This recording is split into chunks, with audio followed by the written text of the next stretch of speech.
当丧尸在深海中遇见鲨鱼，究竟谁会更胜一筹？这部1979年上映的丧尸电影脑洞真大，绝对称得上丧尸片中的开山鼻祖。它就是意大利经典丧尸片《生人回避》。影片开始，一艘小船自由地漂泊在海面上，担心干扰到其他船只的正常行驶。几名海警立刻登船查看情况，可结果却发现船上空无一人，船舱里也是一片狼藉。一名海警走进船舱，发现桌上的食物已经发霉发烂，显然之前有人在船上生活过。他翻开一旁的衣服，里面竟然包裹着一只腐烂的断手。海警被恶心坏了，可还没来得及呼叫同事，一只丧尸突然从柜子里冲出来，将他扑倒，直接咬在了脖子上。外面的海警只听到一声惨叫，接着就看见丧尸从船舱里走出来。他以为对方是个正常人，所以第一时间并没有选择开枪，而是不停地发出警告。显然丧尸并不会理他，看着他步步紧逼又面目狰狞的样子，海警果断扣下了扳机。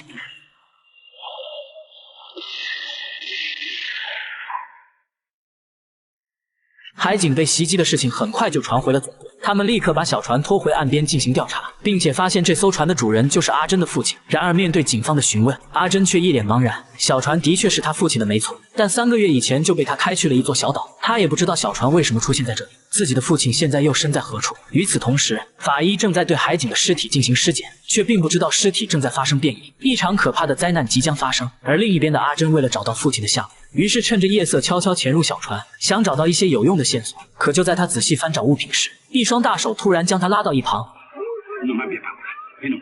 原来是记者阿伟，他的目的是为了找到更多的新闻素材，并且成功让他找到了一封信件。既然目标都差不多，何不一起组队呢？就这样，两人达成一致。根据信件上的内容，他们得知阿珍的父亲在一座小岛做研究，于是第二天一早就来到码头乘船。可当船长阿强得知他们要去的小岛后，表情立马就变得严肃起来，还说那座小岛是个不祥之地。但为了查出真相，两人表示非去不可。最终在他们的软磨硬泡下，阿强勉为其难地答应了下来，条件是不跟着他们一起上岛。就这样，几人开着小船出发了。殊不知此时的小岛上正在爆发一种可怕的丧尸病毒，只要感染病毒的人死去，就会立马变成行尸走肉，岛上的人想走都走不了。但这个医生却坚持待在岛上，他不远万里带着妻子阿丽来到这座小岛，目的就是要找到对抗丧尸病毒的方法。原住民都认为这是一种诅咒，唯独医生相信科学，可他的研究却迟迟没有进展，感染病毒的人反而越来越多。就在当天晚上，医生的家里也发生了意外，他的妻子阿丽在洗澡时，一只丧尸突然出现在窗外，然而阿丽却毫不知情。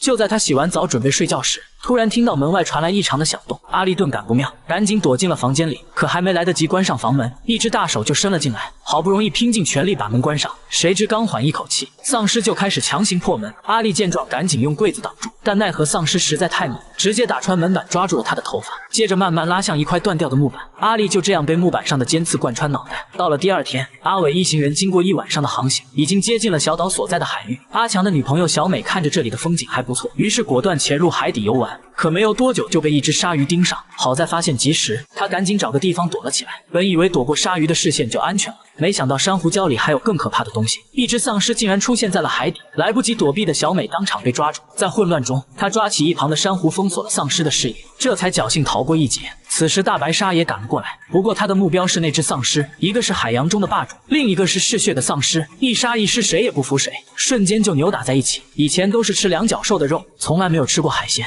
丧尸今天必须要换个口味，他直接从鲨鱼的身上硬生生抓了一大块，塞进嘴里就迫不及待地吃了起来。但鲨鱼也不是那么好欺负的，毕竟是在自己的地盘，他立马发起反攻，咬住丧尸的手臂一口就扯了下来。他们最终打成了平手，而小美也趁机回到了船上，她立刻把看到的一幕都告诉了大家。可这并没能阻止他们前进的步伐，很快一行人就到达了目的地。阿强原本打算将两人送到岸边就离开，但关键时刻小船却发生了故障，他们只能跟阿伟两人一起登岛，看看岛上有没有修理厂。为了寻求帮助，阿强还发射了一颗信号弹，信号弹刚好被岛上的村民看到，他急忙找到医生，跟他说好像有人登岛了。医生得知后，立马放下手头的工作过去寻找，很快他就开车找到了阿伟一行人，并且打算将他们带去隔离点。在途中，医生还把阿珍父亲的事情都说了出来，原来两人曾是朋友，本想一起研究对抗丧尸病毒的方法，没想到阿珍的父亲不幸感染，可即便如此，他依然不肯离开小岛，而是自愿成为小白鼠给医生进行研究。但还没等到解药研制出来，他就已经离开了人世。在发生尸变的时候，医生只能含泪将他送走。很快他们就来到了隔离点，可不料刚下车，一个村民就找到医生说出事了。为了不引起恐慌，医生只能叫他们去自己的家里落脚。殊不知妻子阿丽早已凉凉。几人来到目的地，发现并没有人开门。当他们走进屋里，就发现了恐怖的一幕。只见阿丽躺在地上，血肉模糊，几只丧尸正在啃食她的尸体。众人都被吓得大惊失色，转身刚要离开，却发现被丧尸包围了。阿伟直接抄起家伙打倒一只，阿强也干掉了另外一只。他们赶紧冲出房间，回到车上，一脚地板油，迅速离开。早知道这里这么恐怖，当初说什么都不会来作死。他们现在只想离开这座岛，可在途中却突然出现一只丧尸。阿强本能的躲闪，致使车子冲向了路边的树林。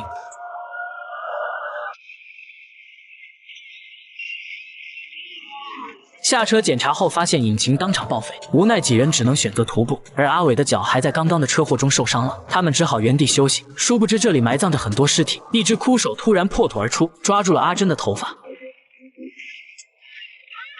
阿伟还没反应过来，也被丧尸抓住了脚腕。好在阿强听到惨叫声，立刻赶了过去，但留在原地的小美就惨了，直接被丧尸当场送走。阿强刚把两人救下来，一转身就看见了恐怖的一幕，他果断开枪射击，但打在丧尸的身上根本就无济于事。